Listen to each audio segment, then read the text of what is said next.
안녕하세요. 김유라입니다. 반갑습니다. 오늘은 제가 금리에 대한 책을 가져왔어요. 혹시 제 책을 읽어보시거나 저랑 같이 이제 라이브 방송을 통해서 돈 얘기를 많이 들어보신 분은 제가 금리를 얼마나 중요하게 여기는지 모두 알고 있을 겁니다.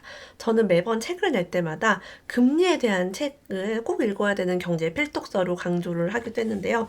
굉장히 좋은 금리 책 나와서 새로 소개를 해드렸어요. 짜라잔! 네. 요즘 금리 쉬운 경제입니다. 다시 시작된 금융위기 어떻게 할 것인지. 여기 뭐라고 써 있어요? 금리를 모르면서 부자 될 생각하지 마라 라고 써 있잖아요.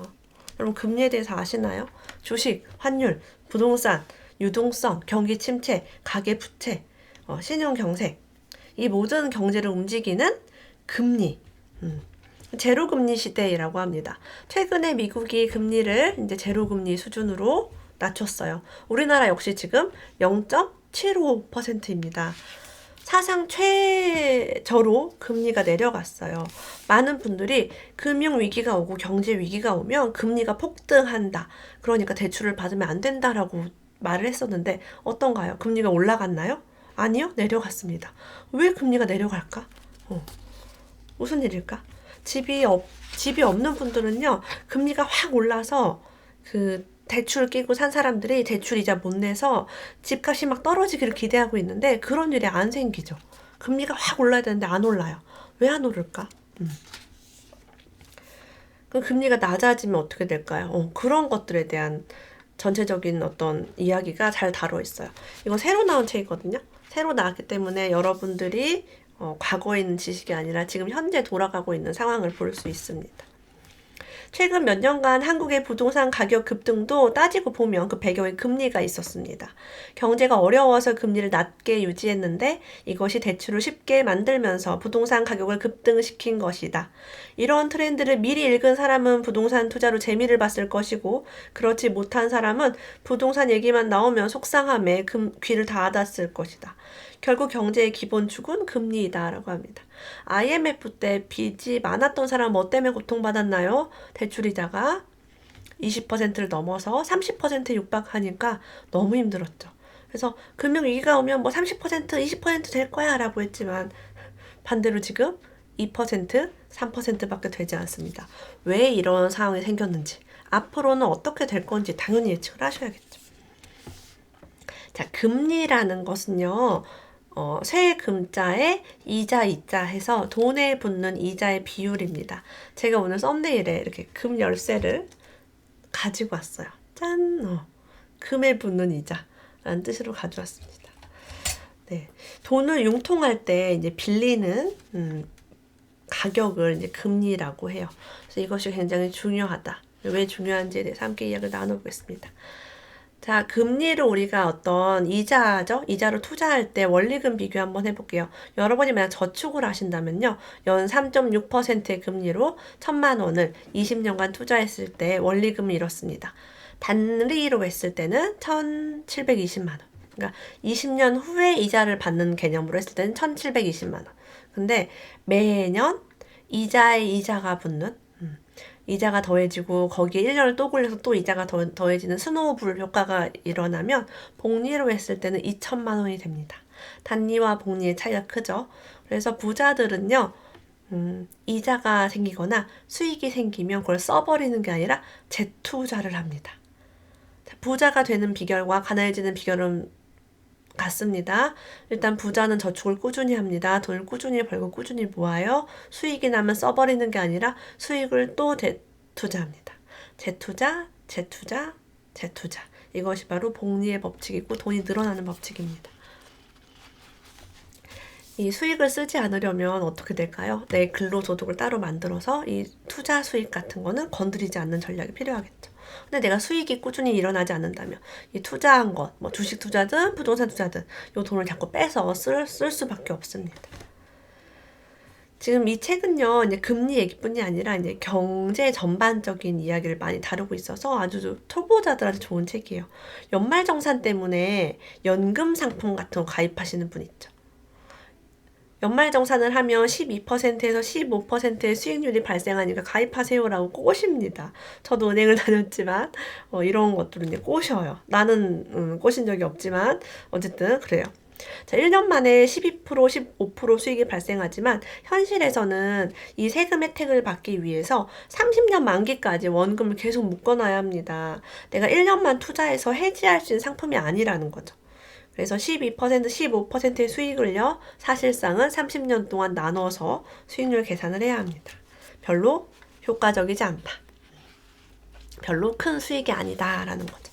조삼모사 같은 그런 느낌이에요. 지금 당장의 이익을 보고 가입을 하지만 장기적으로 봤을 때 별로입니다.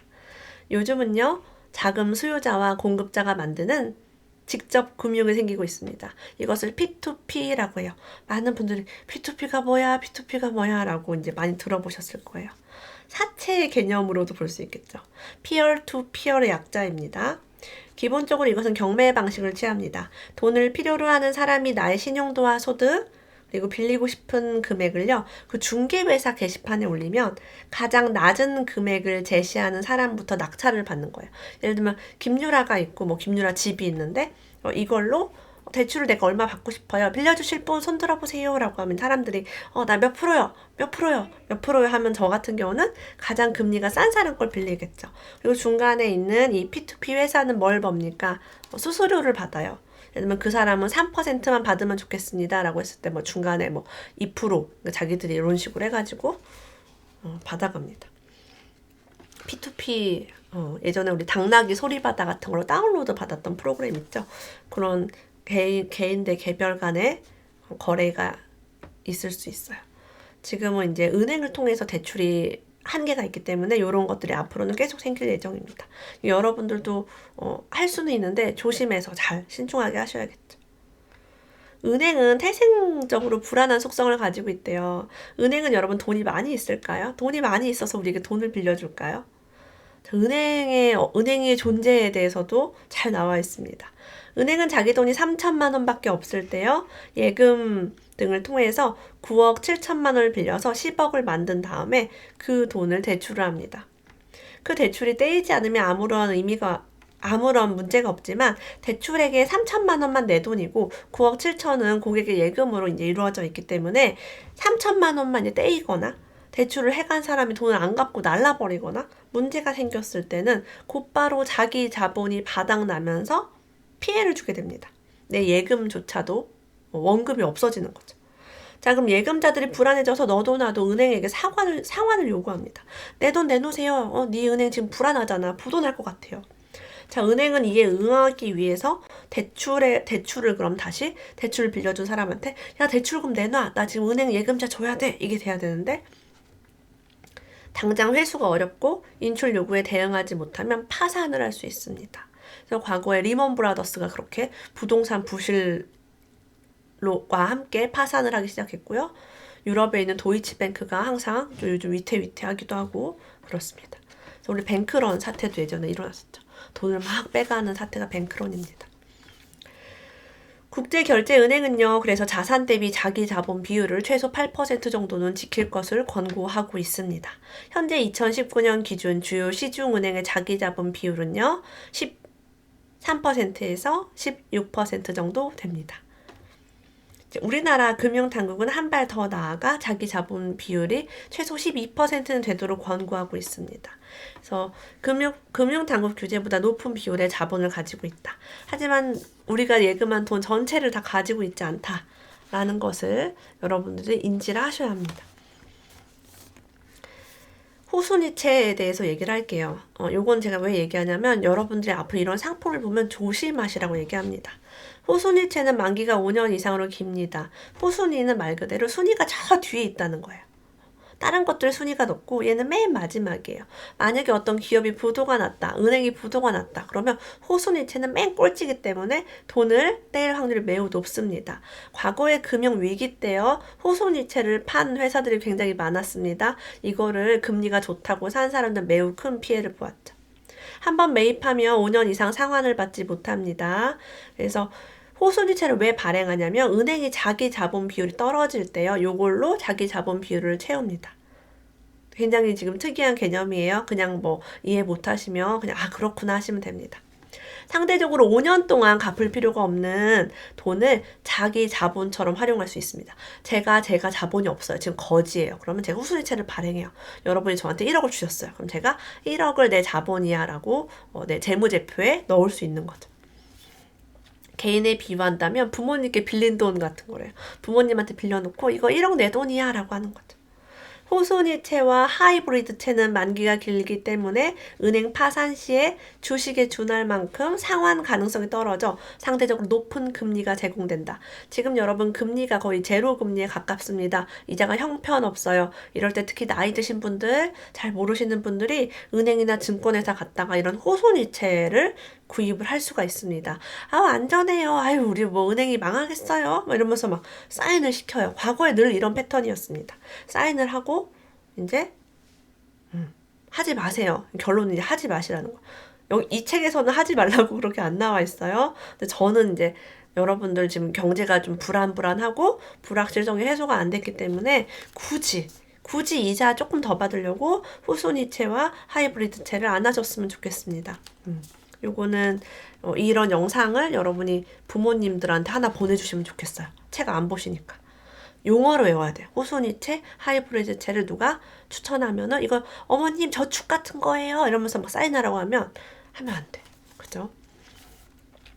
최근에 이제 금융시장이 불안할 때 혹시 내가 거래하는 은행이 파산하는 거 아니야? 이렇게 이제 불안하신 분이 있을 거예요. 다른 금융회사로 인수합병이 되었을 때는요, 5천만 원 초과 예금도 피해가 없습니다. 우리가 5천만 원만 보장이 된다는 건 다 알고 있어요. 예금자 보호법에 의해서 그렇습니다. 근데 우리 뭐 큰 은행들은 1금융권은 뭐 파산을 이제 안 좋아진다고 해도 인수합병이 이제 거의 일어나죠.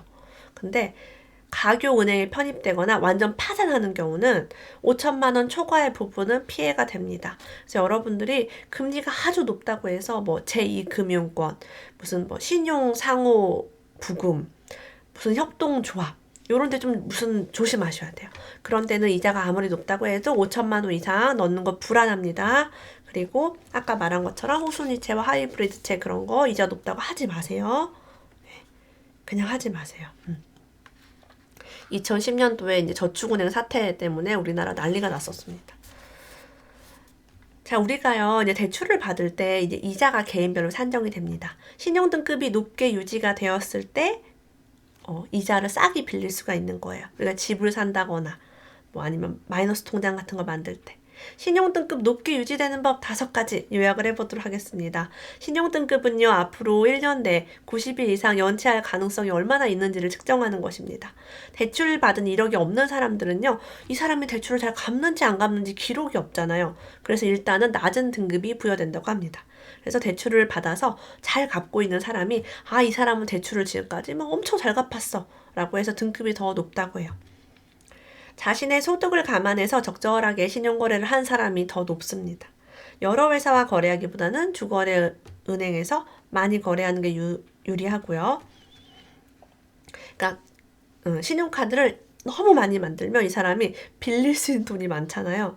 그렇게 하면 좀 안 좋을 수 있다는 거죠. 전화, 인터넷 대출, 카드사 현금 서비스 같은 고금리 대출을 받으면 신용등급이 떨어집니다. 그래서 신용등급에 악영향을 주는 금리가 높은 대출은 받지 않으시길 추천합니다. 공과금, 카드 이용 대금, 통신요금 등 소액 단기 연체는 한두 번은 괜찮지만 반복되며 신용등급에 영향을 줍니다. 그래서 자동이체를 늘 하셔서 작은 금액이라도 연체가 되지 않도록 관리를 하셔야 하고요. 체크카드만 잘 사용해도 등급이 올라갈 수 있습니다. 다만 3년 정도에 한 번씩은 신용카드 이력이 있으시면 좋다고 합니다. 신용 등급을 부여받을 수 있는 최소한의 조건. 결국은 체크카드, 신용카드를 적절히 섞어서 사용하는 걸 추천을 합니다. 이거 굉장히 좋죠. 저도 신용 등급 관리에 열심히 하고 있습니다. 자, 금리에 대해서 또 이야기를 해볼게요. 강한 나라일수록 금리가 낮다라고 합니다. 금리를 아주 조금밖에 안 줘요. 선진국일수록 금리가 낮고 개발도상국일수록 금리가 높습니다. 우리나라 입장에서 보면 한국의 금리는 미국보다 높고 다른 개도국보다는 낮습니다. 미국은 우리나라보다 경제가 안정적이죠. 우리가 위기가 올 때 다 달러를 사지 않습니까? 그런데 미국이 금리마저 높으면 전 세계 투자자들이 한국에서 돈을 빼서 미국에 투자합니다. 그렇지 않겠어요? 그죠? 미국의 주식이 폭락하고 우리나라도 폭락을 했어요. 그럼 여러분 같으면 어디에 투자하시겠어요? 당연히 미국으로 가는 거죠. 그렇게 해서 한국에서 외국 자본이 빠져나갑니다. 그래서 미국의 금융위기가 왔을 때 우리나라가 같이 위기가 오는 이유가 달러 경색이 일어나면 우리나라에서 달러가 빠져나갑니다. 이것이 누적이 되면 자칫 외환 위기로 이어질 수 있습니다. 그래서 우리가 미국의 금리를 낮추면 어떻게 돼요? 우리나라도 따라서 낮춥니다. 왜? 우리나라가 금리가 우리나라 따라 낮추는 거는 그쵸. 따라 낮출 수밖에 없죠. 우리도 힘드니까. 근데 반대로 우리나라 금리가 높으면은 매력적이어서 자금이 들어올 수 있는데 금리를 높게 유지가 힘들죠. 왜? 경제가 어려운데 높은 이자로 어떤 대출, 기업이든지 가게가 대출을 내기가 어렵기 때문에 이번 코로나19 위기 때는 미국의 금리를 낮추면 우리가 곧바로 따라서 낮추었습니다. 금리를 올리면 물가가 안정됩니다. 이건 누구나 아는 이야기예요. 금리를 한국은행에서 자꾸 조정하는 이유는 물가 안정입니다. 한국은행이 존재하는 이유는요. 물가 안정이 주요한 목표예요. 물가가 너무 높아서도 안 되고 너무 낮아서도 안 됩니다. 경기가 뜨거워서 물가가 크게 오를 때는요. 기준금리를 인상해서 이자 부담을 가중시킵니다. 이자 내기 힘들게 만들어요. 대출 받는 거 어려워지게 하고요. 빚내서 소비를 못하도록 합니다. 자꾸 돈을 쓰면 물가가 올라가겠죠. 돈을 못 쓰게 하는 거예요. 그럼 사람들이 돈을 점점 덜 쓰게 되고요. 물가 상승률이 낮아질 수 있습니다. 부동산이 폭등한다. 그래도 이제 이자를 올려가지고 이제 그렇게 하는 거죠. 하지만 물가를 안정시키는 게 무조건 좋을까라고 묻습니다. 자, 만약에요, 물가가 계속 떨어진다고 생각해 볼게요. 이번 달에는 쌀이 한 포대에 3만 원인데 다음 달에 2만 원이 될 예정이라고 가정해 보겠습니다. 그러면 지금 소비하는 것보다 미래에 소비하는 게 유리하겠죠. 모두가 이런 생각을 갖게 되면 누구나 지금은 최소한의 소비만 하려고 합니다. 물건을 사려 하지 않아요.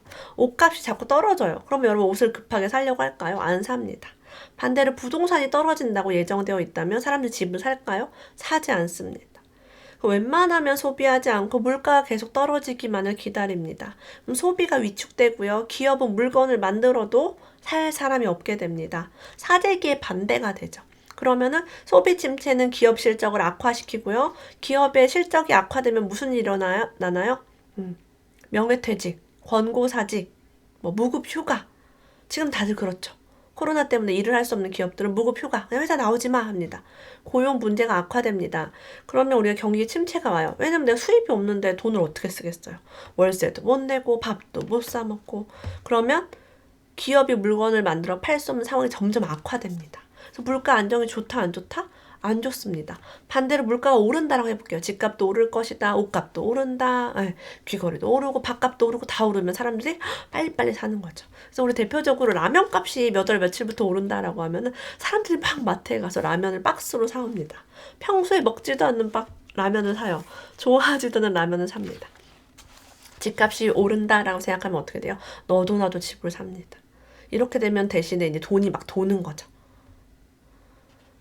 경기가 좋지 못할 때요. 부동산 가격을 잡을 목적으로 금리를 인상시키는 것은 무척 어리석은 정책이 될 수 있다고 합니다. 금리 인상은요. 부동산 가격은 잡을 수 있지만 부작용이 경제 전반에 영향을 미쳐서 경기 침체를 가중시킵니다. 특히 금리 인상은 가계 부채 문제를 폭발시킵니다. 이자에 막 허덕이는 거예요. 지금 안 그래도 막 수입도 끊겼는데 이자가 늘어난다. 우리 IMF 때 그랬죠. 그래서 한국은행은 이런 상황을 우려해서 2017년, 2018년도에 기준금리를 조절하지 않았습니다. 미국이 금리를 올릴 때 우리는 금리를 못 올렸어요. 기업 대출과 정부 대출과 가계 대출이 너무 많았습니다. 불황형이었죠. 양도성 예금증서 CD는요. 돈 세탁에 자주 활용됩니다. 여러분 돈 세탁하는 법도 이 책에 나와 있어 너무 놀랐어요. 무기명이란 점을 활용해 검은 돈을 흰 돈으로 탈바꿈시키는 것이다. CD 외에 채권도 돈 세탁에 자주 활용된다. 돈으로 채권을 사서 갖고 있다가 돈 쓸 일이 있으면 양도하거나 팔아서 현금화한대요. 이 단계를 여러 번 거쳐서 현금화한다고 합니다. 최근에 이제 정부에서 돈이 너무 돌지 않고 지금 그러니까 무기명 채권을 만들겠다라고 발표한 게 있어요. 검색해보세요. 무기명 채권이라고. 이걸 자식에게 증여하면 상속세가 빵원이다라고도 이야기를 했습니다. 제가 한 말 아니라 뉴스에서 저도 기사에서 봤어요. 세상에 이제 이런 금리와 이런 채권 이런 것들도 있다라고 알면 좋겠죠. 나중에 우리가 부자가 됐을 때 상속세 없이 증여하는 법 이런 것도 미리미리 공부할 수 있는 거죠. 우리가 IMF 때 금리가 30% 넘으니까 고소득층은 소비를 늘리지 않았고요. 채무자들은 이자 부담이 엄청나져서 이제 소비를 못하게 됐고 극심한 경기 침체가 벌어졌습니다. 자, 그래서 지금 코로나 위기 때요. 많은 국가들이 어떻게 돼요? 이자를 올려요? 안 올려요? 안 올립니다. 우리는 이런 경험이 있어요. 이자 올렸을 때 다 같이 쫄딱 망한 경험이 있기 때문에 이자를 어떻게 했어요? 낮췄습니다. 자, 금리를 낮췄는데도 경기가 좋아지지 않으니 양적 완화를 한다고 합니다. 돈을 쉬지 않고 찍어내겠다. 무제한으로 뿌려내겠다라고 트럼프가 이야기를 했죠. 트럼프가 그 얘기하니까 어떻게 됐어요? 주식시장이 다시 반등을 합니다. 그래서 최근에 이제 우리나라도 주식이 좀 떨어졌다가 다시 살짝 오른 상태인데 이게 이제 어디까지 갈지는 아직 알 수가 없습니다. 자, 금리에 관계된 모든 것들이 지금 되게 잘 나와 있어요. 저축성 보험에 대해서 이렇게 나와 있습니다. 연 3% 이상의 아주 고금리를 주고 있기 때문에 저축성 보험 가입하시는 분들 많으실 거예요. 하지만 사업비가 납입 보험료의 5%에서 19%의 수준에 이릅니다. 이 금액만큼 원금에서 빠져나간다고 보시면 돼요. 그래서 아무리 높은 이자율이라 하더라도 원금을 회수하는 데까지도 오랜 시간이 걸립니다. 반면 예적금은요, 납입금액 전체의 이자가 붙기 때문에 이자가 적어도 고객에게 거의 손실이 없습니다. 돈을 모으는 게 목적이라면 저축을 하고 싶다면 은행의 예적금이 가장 좋다라고 강조하고 있어요. 자, 금리가 이렇게 매우 낮게 유지되면요, 은행 상품의 메리트를 느끼지를 못합니다. 거의 제로 금리에 가까워요. 1% 막 이래요. 자, 그럼 매력을 느낀 자금들이 부동화가 돼서 결국에는 부동산 급등 같은 문제를 일으킨다라고 해요. 현재 국내 부동자금은 1,100조 원 정도이다. 전체 유동성에서 차지하는 비중이 30%를 상회한다. 통상 20% 미만으로 떨어져야 경제에 왜곡이 없는데 지금 수치는 지나치게 높은 것이다. 자, 지나치게 높은 이 수치가 어디로 10%가 갈지 모릅니다. 1,100조 원에서 110조 원 정도가 어디를 훅 넘어갔을 때요. 그 가격이 다시 들썩일 수 있다고 합니다. 이게 부작용이죠. 거품이 생길 수 있어요. 그래서 비트코인과 같은 투기성 상품에 굉장히 많은 돈이 몰리는 것도 바로 이런 이유 때문입니다. 지금 부동자금이 많다. 그리고 말도 안 되게 부동산이 올랐던 것들도 이런 이유 때문입니다. 근데 금리가 낮아지면 어떻게 돼요? 은행에 돈이 안 가고 다른 데로 간다는 거죠. 지금 많은 분들이 막 주식을 할까, 뭐 삼성전자 주식을 살까, 막 뭐를 할까 고민하고 있습니다. 경매를 할까 이러고 있어요. 이런 자금이 이 어떤 전염병에 대한 위기가 해소되면 한순간에 폭발을 할 것입니다. 양적 완화도 아마 이런 문제를 부작용을 일으킬 것으로 예상을 하고 있고요. 여러분, 금리를 잘 모르겠다. 나는 부자가 되고 싶다 라고 하시는 분은 이 책을 꼭 읽어보시길 바랍니다. 네이버 카페 선한부자 프로젝트에서요. 서평단 10명 지금 선발하고 있습니다. 함께 해주시고요. 오늘 밤 11시에 또 금리에 대해서 함께 이야기 나눠보도록 하겠습니다. 오늘도 함께 해주셔서 감사합니다. 다음에 또 만나요.